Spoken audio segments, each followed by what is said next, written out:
পাকিস্তানকে white wash করে উঠতে থাকা বাংলাদেশকে মাটিতে নামিয়ে আনল জিম্বাবুয়ে। ব্যাটিং বোলিং দুই বিভাগেই চরম ব্যর্থতায় ২৫ বছর পর আবারও জিম্বাবুয়ের কাছে ইনিংস ব্যবধানে হারতে হয়েছে টাইগারদের। এই হারের পর দলের প্রস্তুতি, টেস্ট ক্রিকেটের ধারাবাহিকতা এবং বিদেশের মাটিতে বাংলাদেশের সামর্থ্য সবকিছু নিয়ে উঠছে নতুন করে প্রশ্ন। পাকিস্তানকে হোয়াইট ওয়াশ করে আত্মবিশ্বাসের টকবক করছিল বাংলাদেশ, কিন্তু হারাতে যেন সবকিছুই বদলে গেল। মাত্র আড়াই দিনেই জিম্বাবুয়ের কাছে ইনিংস ও ৮৫ রানের লজ্জার হার ২৫ বছর পর।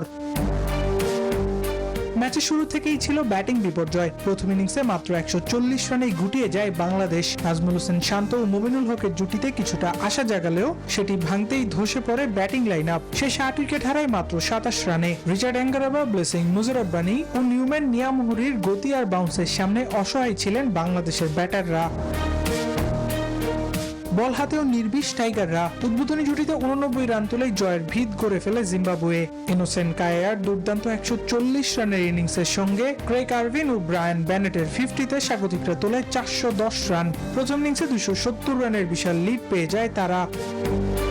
যুক্তরাষ্ট্রের ১ নম্বর জিম চেইন গোল্ড জিম এখন আবারও বাংলাদেশে।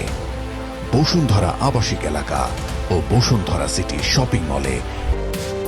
ইনিংস পরাজয় এড়ানোর লড়াইটাও জমাতে পারেনি বাংলাদেশ। দ্বিতীয় ইনিংসে ১৮৫ রানেই থেমেছে টাইগাররা। মুশফিকুর রহিমের ব্যাট থেকে সর্বোচ্চ ৩৪ রান আসে। এছাড়া আর কোনো ব্যাটারি পায়নি 50-র দেখা। ব্যাট হাতে ব্যর্থতার পরিচয় দিয়েছে তৌহিদ হৃদয়, অমিত হাসানরাও। দ্বিতীয় ইনিংসে ১০ ব্যাটারি আউট হয়েছে ক্যাচ দিয়ে। ফলে ২৫ বছর পর জিম্বাবুয়ের কাছে ইনিংস ব্যবধানের হারের তিক্ত স্মৃতি নিয়ে ফিরে এলো বাংলাদেশের কাছে।